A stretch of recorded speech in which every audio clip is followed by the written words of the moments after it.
Guys, welcome to my heavy dubstep masterclass with the Forbidden Society. I am very excited to be bringing this to you right now. Let's get right into it. Quickly, I just wanted to talk about heavy dubstep, kind of what it is, what makes the genre. Um, Heavy dubstep is kind of been the growing sound of dubstep coming out of 2015, 2016. There was kind of a growing wave in 2014, 2015 of dubstep tracks getting more wild and more festival ready. You had songs like "Make Some Noise" by Valentino Khan. You had "Prison Riot." Those types of songs, really loud, really festival ready. And then rhythm started taking form and picking up a lot of traction. You had like Joe Taro popping off in 2016, and then rhythm really taking the dubstep world by storm in 2017. And then everybody started pushing towards this heavier sound. That was kind of driven by loud in-your-face basses. Not only lots of bass in mixes, but lots of like distorted bass and crisp high end on basses and things. And all of that kind of has been driving this heavy dubstep sound you've seen over the last couple of years. So that's kind of where I live. That's where a lot of my music resides. I'm very happy to be bringing you this masterclass on heavy dubstep. So without further ado, let's get into it. First things first, we're going to have a little idea building session here, get our framework for a track going. So this is my default template minus my track byte. I'll get to that in a second. But this is usually how I start. This is a basic framework here. I've got some, space for an intro. These little 8-bar sections so 16 bars for an intro. I have my 8-bar build, a drop, another build, second part of the drop, and then, break, build again, drop, outro. It's kind of standard, and then you can make little tweaks to it as you're writing or, what you want to switch up this time around as you're starting a new song. But in this case, I brought in my track byte because I wanted to quickly get a quick framework for a track. This is a great way to get a track going, is to drop in like a reference track and look at what they have for sections and get an idea of, okay, that, at the end of the verse here, there's a quick fill here on these last two beats. Just little things like that to kind of help you figure out the flow of a track. So I'm going to use this as a very loose reference. I kind of want to keep some of the things that I have in my template here, like the build between the two drops. But I'm going to have the 16-bar intro, the 8-bar drop, 16-bar drop, 8-bar build, another 16-bar drop. And you go to a break. Maybe you have a breakdown here. Kind of switch things up. So we can actually add that right now. Oh. Whoops. I wanted to do create insert silence. Insert silence is a great way to just add silence in your track. So there you go. Now I've added 8 bars where my cursor was. And in my default template, I have the P key mapped to setting markers. So if you do Command K, that pulls up the key commands. You can start mapping keys to different things. In my default template, I have P set to the markers.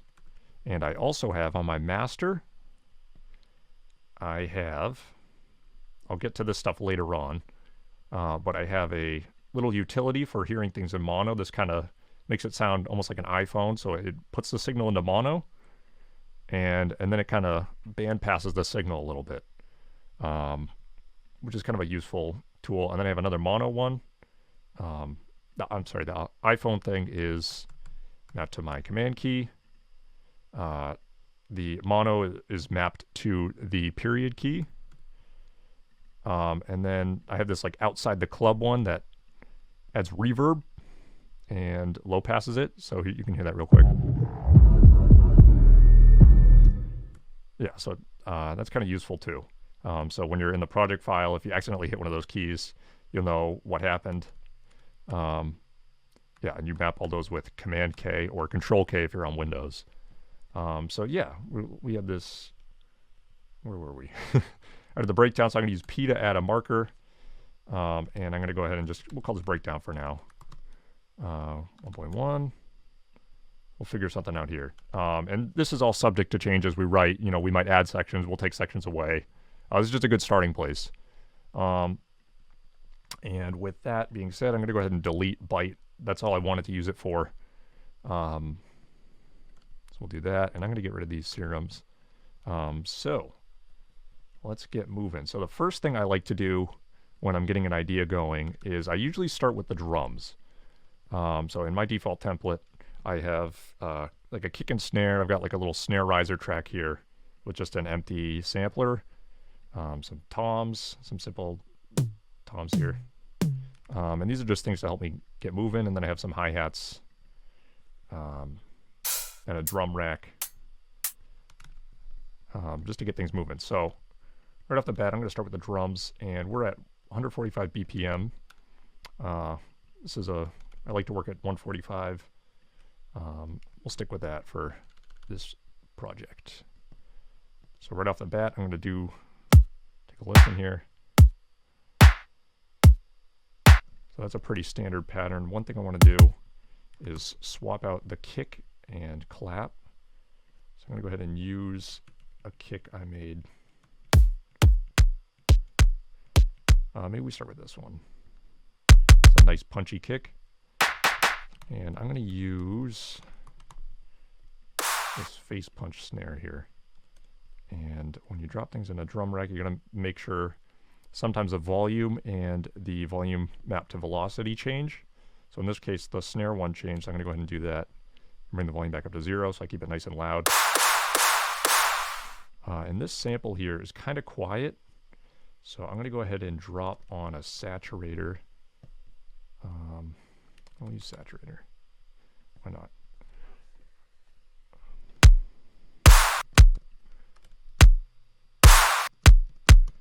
And so for my metering here, on my master, I like to keep an EQ with no bands to kind of just check where things are coming in at. So as you can see, my kick drum, let's go ahead and do block size to 2048. Set the refresh rate down to 40 milliseconds, and I can see where my kick is coming at. It's coming pretty close to 0. I can also use my metering here. So my kick comes in. For most songs, I try to keep my kick around 0. Oops. We can get into more of that as we do the mix and master, but it's a good starting place.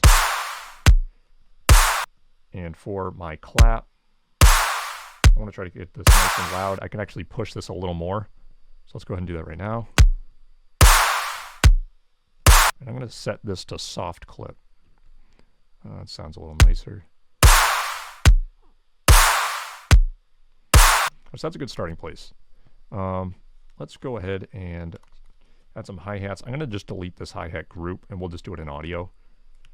So let's do a closed hat.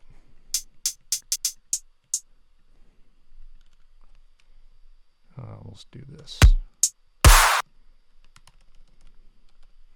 We'll do something like this right now. And I'm going to go ahead and we'll use a saturator again. I'm going to try to use mostly Ableton stock for this, but there's probably going to be a few instances where I'm using third-party plugins, and I'll make that clear as I'm going through the song here. We can make that quieter. We'll go ahead and high pass that. So I like to do some mixing as I go, but we'll do a mixing session at the end as well. And I'm going to go ahead and do this too. So me personally, for hi-hats, I like to keep them percussive. Most cases I don't tend to go for really bright, your offbeat hi-hats. I like to keep them kind of more percussive and more filled with like upper mid frequencies versus like really high frequencies, because I'll end up filling that space with cymbals or white noise later in the project. So like right now I'm going to go ahead and add some what I want. It's a really good ominous ride here. So we'll do this actually, and we'll do for the offbeat hats here, or on the second and fourth beat. I'm going to go ahead and turn it down a few dB so you get this kind of more rhythmic feel to it. So the downbeats are emphasized. A little way to add a little more feel to your hats, or I'm sorry, your cymbals. You can do that with hats as well if you want. And we'll go ahead and create a quick 8-bar loop here. And maybe we add a frequency shifter to just pull the frequency up. It's kind of cool. And we'll go ahead and high pass it just to keep the low end nice and clean. Maybe we'll do a little bit of that. And we'll turn this off.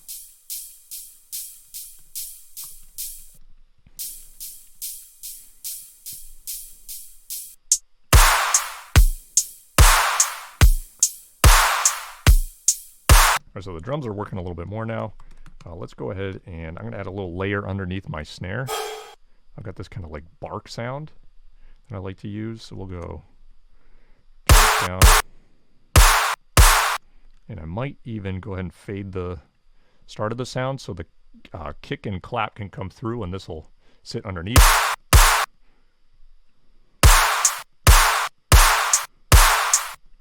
That's cool. Let's get a little bounce to it. Do that. And one other thing I might do is I'm going to use kilohertz dynamics. You could just use Ableton compressor as well. I just like the visual layout of this.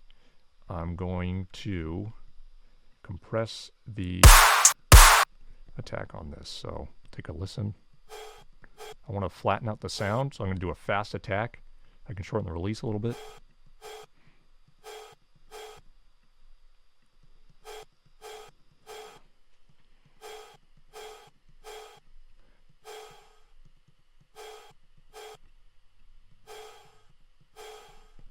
Yeah, that works for me. Take a listen. Now I can come up just a little bit.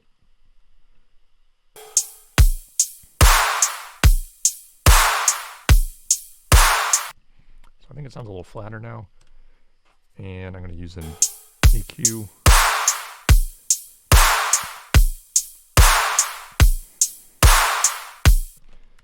Reason for doing that is just to keep some of the sound from poking through too much.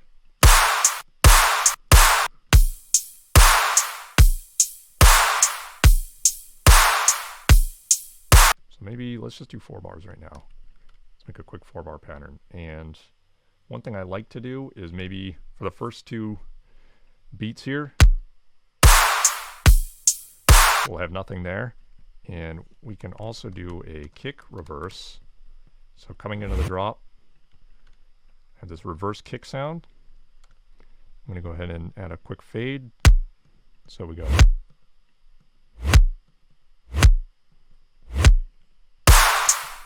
Do that, and then I'm going to go snare reverse.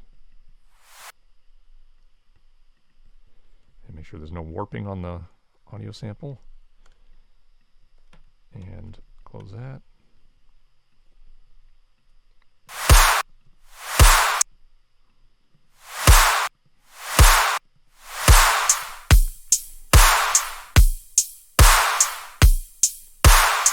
Sounds pretty cool.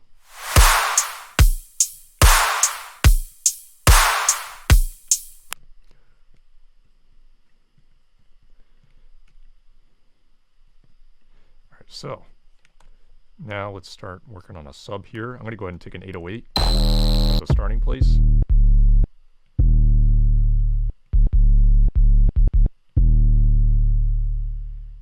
One's got some nice tone to it. So let's go ahead and turn the warping off. It's that D. I want to work in D sharp for this. So I'm going to bring it up 1 semitone. And we need to get the sidechain going. So this is a good point to explain how my sidechain works in this project. So real quick, I have my drums here in MIDI. The reason for doing that is I can copy this and drop it onto my trigger track here. And now my sidechain is on. So let's explain this real quick. So on every track, every group that I want to have sidechain on, I have like my basses, my drop basses, mids, ambients. I don't have it on vocals, but sometimes I'll put it on. And then for effects, all of them are set to sends only here. If you just come in here, you can set your output instead of master, it'll be on master by default. You go to sends only, and then I have it routed 100% to my sidechain send down here, where I have Shaperbox. Shaperbox is my sidechain plugin of choice.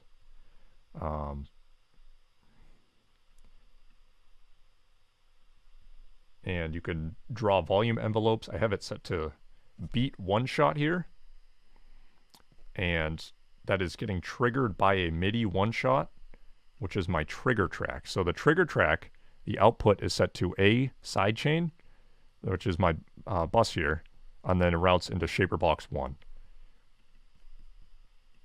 And so every time a MIDI note plays, it'll trigger the sidechain envelope to play. And the loop length is set to a quarter note. And I can just adjust this according to, you know, the rhythm and flow of the track, what the drums need.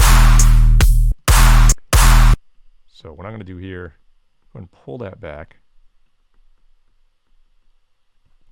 to make a little more room for my bass. Basically, I don't want the kick drum and the bass to clash,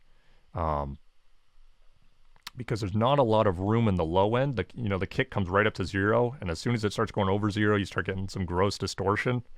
So in this case, I want to just have the kick come up to 0. The bass is going to duck under the kick, and as the kick stops playing, or it starts to fade out, the bass then fades in underneath it. Hence the sidechain. So this can come a little bit more.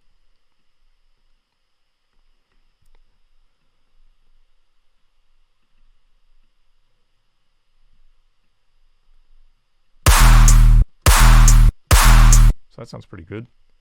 And sometimes I'll even tighten up my kick drum. So in this case, this one has not too much tail, but you could even go in like this and add a fade out and tighten it up even more.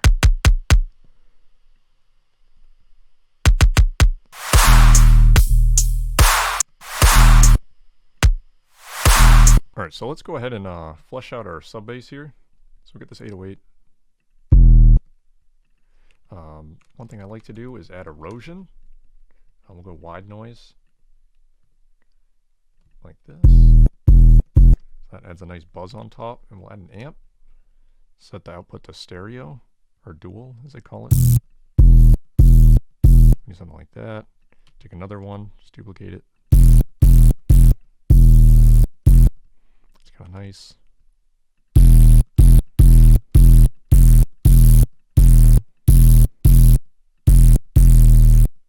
Do one more boost.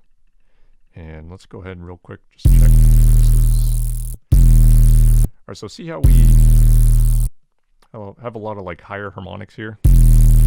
I'm going to want to go ahead and tame that a little bit with an EQ. So we'll come in here, do that.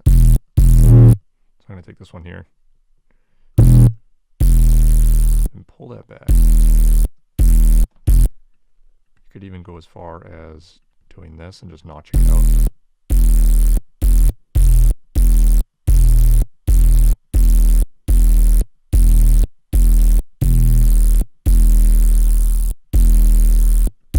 That's not bad. And then we'll take an auto filter and just kind of tame the high end a little bit.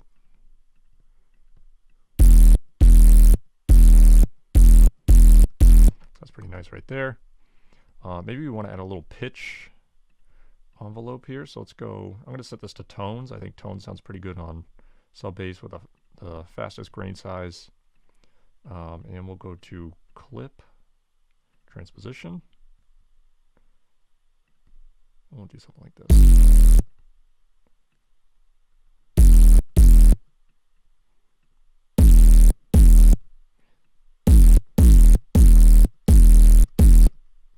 I'll let the pitch kind of drop off over time.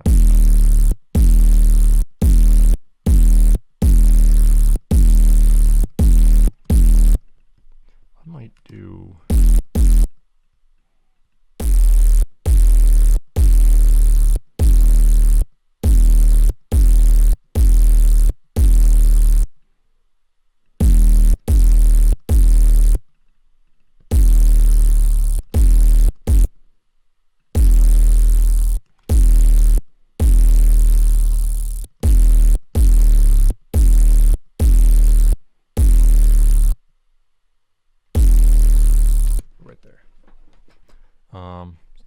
listen.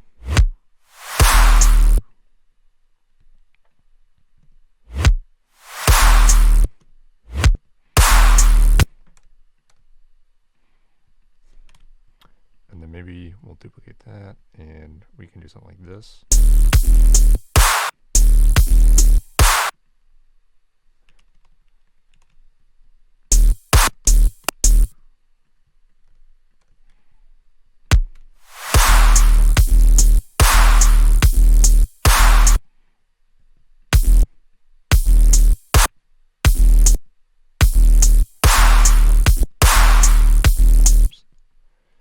Like that. Can also try this if you've got Snap Heap. Go into Browse. There's a setting called Stereo Satir. In my case, I did a quick edit to it, so you get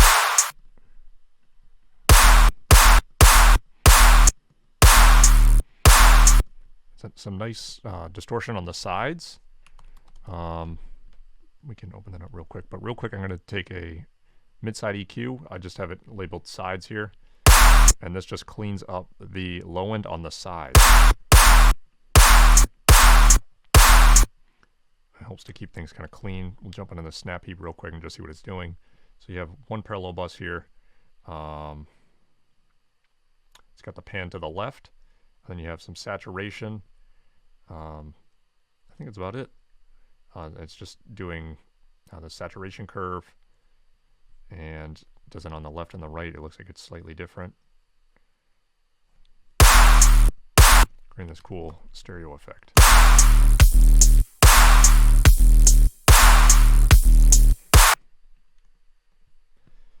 All right.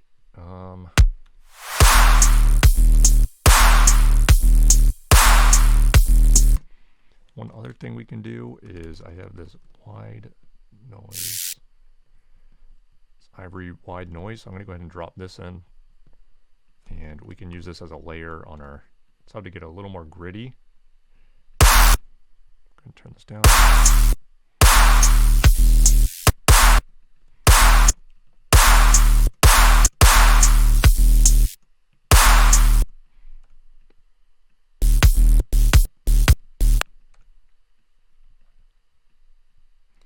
Do a similar envelope here.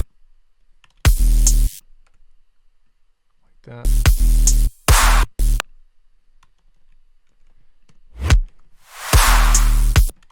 Another auto filter. Just do a quick low pass just to kind of clean up the high end just a little bit. Yeah,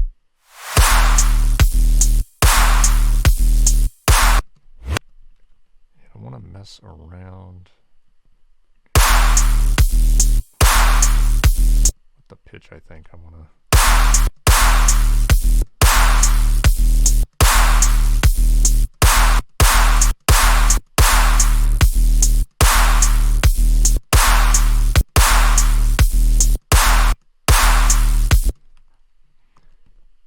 So I'm kind of just listening for where it sounds like the noise sits a little better with the sub. As far as I don't want it to stick out too much, but I want it to add something. So that sounds pretty good. And we can turn this down a little more. So before, and then after. So that's kind of nice.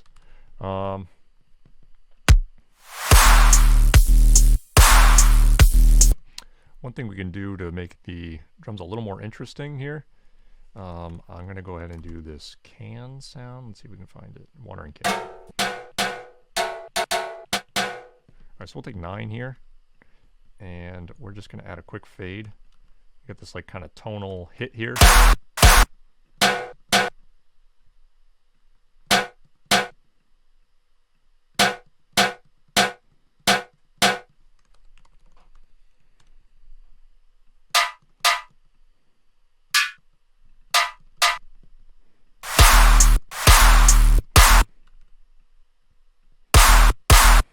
And we can add a quick delay. I want to see if this is going to work.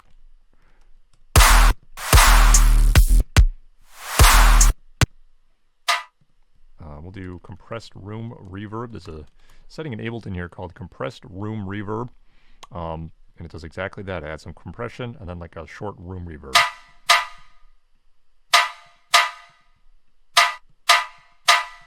It's kind of nice.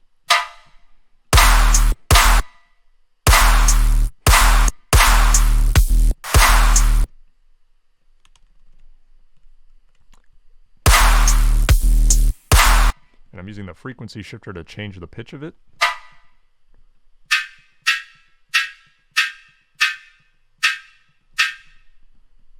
Let's try this.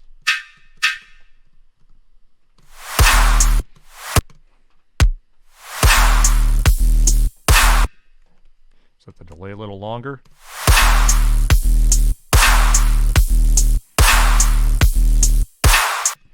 Right, that's pretty good. And I'm going to use the kilohertz dynamics again.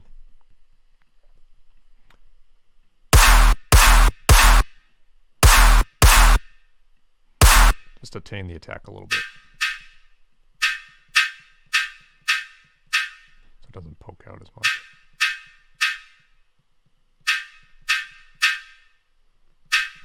Sounds pretty good. Maybe a little more.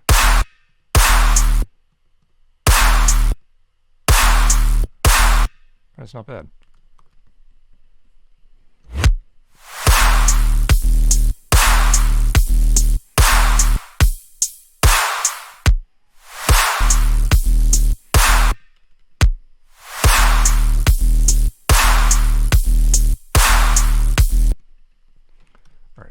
Next order of business, we can get a drop sound going here. So what I want to try for this is, let's do like a kind of plucky sound. So I have these kind of like beepy, beep sounds that are from I think it's a plugin, I don't know, Galactic Assistant. Yeah, so this is a standalone program here, but you can quickly route it into your DAW. If you're on Mac, you can use what's called I Show You Audio Capture. You can download that on Google. It's free. It's an easy way to route things into your DAW. But this Galactic Assistant is just a tool. I think they use it for like movie or video game sound design for making beeps and things like that. I think it's only $20. Really cool. I don't think I have it routed right now, but anyways, that's what I used. You can watch a quick tutorial online. That's not what we're here to talk about today. We're here to do some sound design, but Galactic Assistant is really cool. Definitely recommend checking it out. So,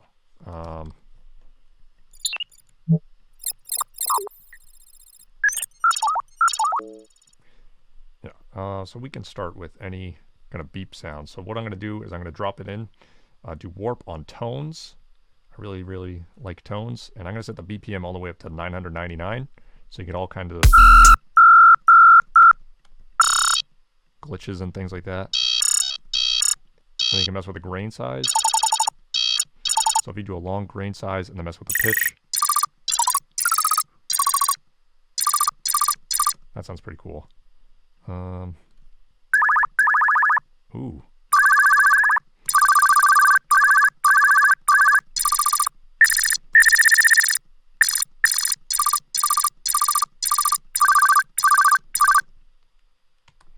So what we can do, let's go here.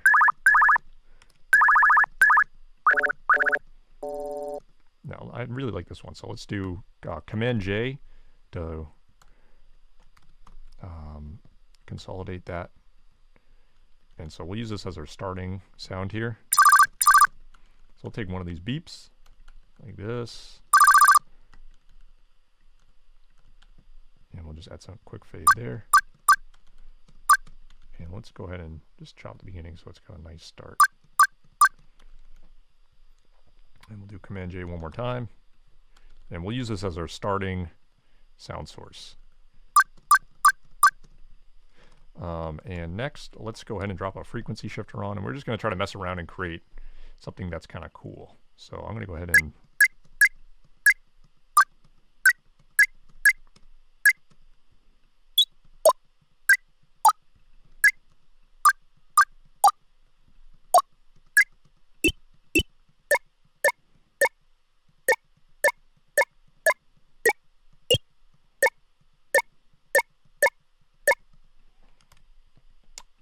duplicate this.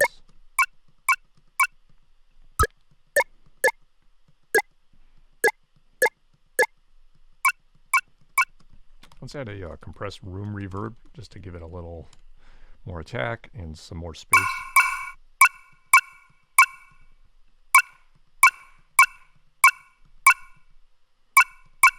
I'm going to drop Disperser on. Disperser is a kilohertz plugin that adds this nice kind of wet sound to their sounds. It's really hard to explain, but it's got a very specific sound. So this isn't really exaggerated. It's that kind of quality. It's really nice for sound design. I think I want the pitch of this lower.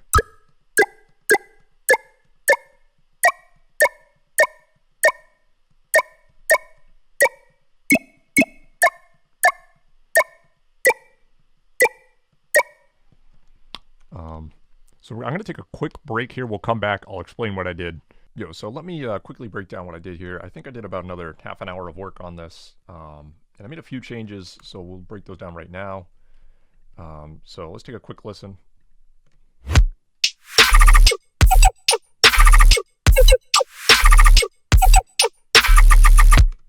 Okay, so we'll start with the drums. We'll just go top to bottom here.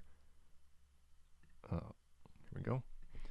All right, so what I ended up doing, I went with this kind of chop snare here, this tine-in snare. It's a really short, trappy snare, and I rolled off some of the high end because it was kind of bright. This is beforehand. Yeah. I kept it nice and tight. I wanted to keep it rhythmically very tight and staccato. After that, I took the this like watering can sound we had, and I pitched up a little more, and I took the room reverb off, the compressed room reverb. I left the compression on, but I turned the room amount off, and I added this slap reverb. There's a little preset I have in the project file. You can go ahead and save. This is really handy. It creates kind of like a quick delay sound, so I can turn this up real quick. You get this kind of like slap delay sound, and you can mess with the decay time. So if you set it really short, it's almost like a, just a single delay happening, or you can turn it up, get a little more exaggerated sound there. And I use that a lot just to kind of create a little space around things. Doesn't get too messy like reverbs do, or sometimes delays do with like the long tails. So I did that. I think the bark sound is off right now. Might end up bringing that back in for a later part. And then for the hi-hats, I created this like off-kilter rhythm. So originally we had the hi-hats right on beat, but for this I slid them the off beats. So the second beat and the fourth beat, I slid them slightly back. So you have the kick and snare hitting on beat, and then the hi-hats hitting slightly off beat. So you get this kind of off-kilter feel. I'm going to play it again. Oh, whoops.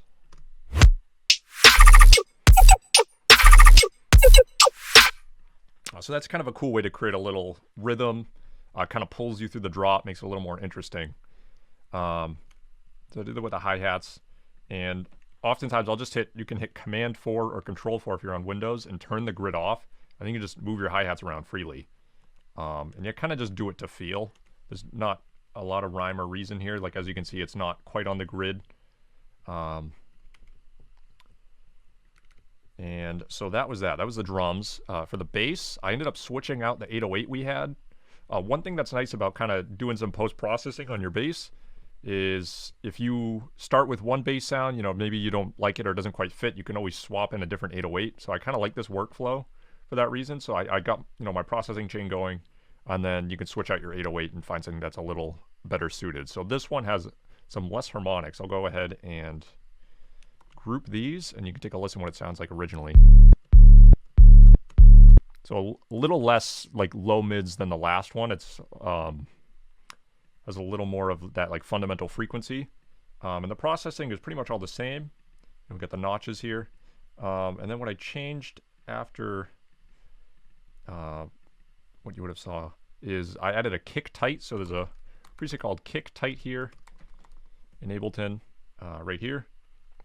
It's a Corpus preset, and you just set the pitch to whatever, you know, pitch your sub is in. So in our case, it's D sharp, and it kind of adds this nice low end quality. Kind of hard to explain, but here's before and then after. Really brings out the sub bass. So that's kind of a cool trick. And then from there, erosion at a little more high end. I did the amp again for a little buzz, and then overdrive, kind of pull out the buzz a little bit. So that was that. We had this ivory noise again, and then the basic white noise on top. This is super quiet, just add a little high end, and it has a Haas on it. The Haas effect, just to get it a wide stereo sound. If you haven't heard of the Haas effect, you can Google it real quick. There's tons of tutorials on explaining what's happening. But it's a neat way to get some wide sounds. And this is simply, I think this is just an Ableton preset. If not, I might have made this, but feel free to save it if that's the case. And then what else? So the main pluck sound, I did a little more messing around. I pitched it up an octave, so you get this nice short plucking sound. And I messed around with the frequency shifters a little bit, so I might have incorporated another one. In the case of these kind of plucky sounds, that's usually what I'll end up doing is mess around with a couple of frequency shifters, try stacking them. Sometimes I'll set them to ring mode, and just kind of mess around until you get a quality you like. So that was that. Compressed room reverb. I don't think it has the room amount on anymore. Take a quick look. Oh. Where's the, there we go, macros. Yeah, I turned the room off, kept the compression on, and disperser again. Auto filter just to roll off some high end. Disperser again. This is usually, I have it just hitting the mid range here, and same with this one. And then I added a comb filter to get it just kind of that kind of quality. Can't really, it's kind of hard to explain, but I like the way that sounded. I used kilohertz distortion just to kind of clip and saturate the signal. Ableton Saturator works just as well. Another auto filter to roll off some high end. And then I have this preset called ZZ. This is just the multiband compressor in Ableton. I'm sorry, it's called multiband compression. That's the preset of the multiband compressor. Really common, it just does downward compression. But the ZZ preset, the only difference is I have the attack times on all, or I guess the top two bands here, the mid and high, set to the fastest setting. So it's really clamping down, and it helps to level out the sound. And then from there, I just turn the time knob up. So it's really like flattening the sound. And so I used two of those. I thought those sounded nice. So this is, let's see how it sounds as before. It's a little harsh on the ears, and then as you kind of add these on, it softens it out. Yeah, softens it out a little bit. Moving forward, I added a Serum Effects. Set to combs. So before, you have that. So this adds a little kind of reverb filtery-esque sound. Doing comb filtering, and then with the resonance and drive turned up, it kind of adds a little more tail to the sound. So here it's really staccato, and this kind of fills out the sound a little bit more. Then there's some EQ to clean up the low end and the high end. Another kilohertz distortion, just to kind of make it a little louder. And then the slap reverb preset again. I use this quite a bit to give it that room sound. So here's it off, really tight, and then with the slap reverb on, gives it just a little bit of space. You can kind of hear it in the high end, peeking out. And then I use Ozone Imager. This is a free plugin from Ozone. Really nice imager just to get sounds wide. I like mode 1. And then I'll set the delay time, anywhere between like 10 or 17, I think works really well. And then I'll usually do, 10, 20%, not too much, just to get the sound a little wider. EQ again to clean up low end, clean up the high end. And then Soothe. Soothe is really great for clamping down on resonant frequencies. So in this case, this sound had a lot of really resonant high end. It was kind of harsh to the ear. And then as you add Soothe, it clamps down on that a bit. And you can see it just picks up on these sounds spectrally and takes them out. So you just kind of define what range you want it to work in. Really, really handy. And then lastly, I added this wide noise rack that I made feel free to save this. This is, it uses the noise preset from Erosion. It has an EQ, so it's just the high end. And then it adds the Haas effect to make it nice and wide. And this is a dry wet rack, so obviously you have the dry signal. It leaves the original signal unchanged, and then it's adding on this wet signal. So it's adding on just a little bit of high end to the signal. Really useful if you want to add a little high end back in. Like in this case, it had this resonant high end. We took that out. It was lacking a little high end, so you can use the wide noise rack to kind of cheat a little high end back in. So that's what I did there. And I think that does it. So this is kind of our initial sound design session, getting the main idea or a nice starting place down. I think from here, next video we'll break down building out the rest of the drop. Maybe we'll get into the build as well. I have some ideas of bringing back the original drums here. So we could do this nice staccato pattern in the first part. It's nice and tight and in your face. And then maybe for the next set of 4 bars, you could have like the bigger drums. And things could be driving and in your face a little bit more. So that's the game plan. I'll see you in the second video.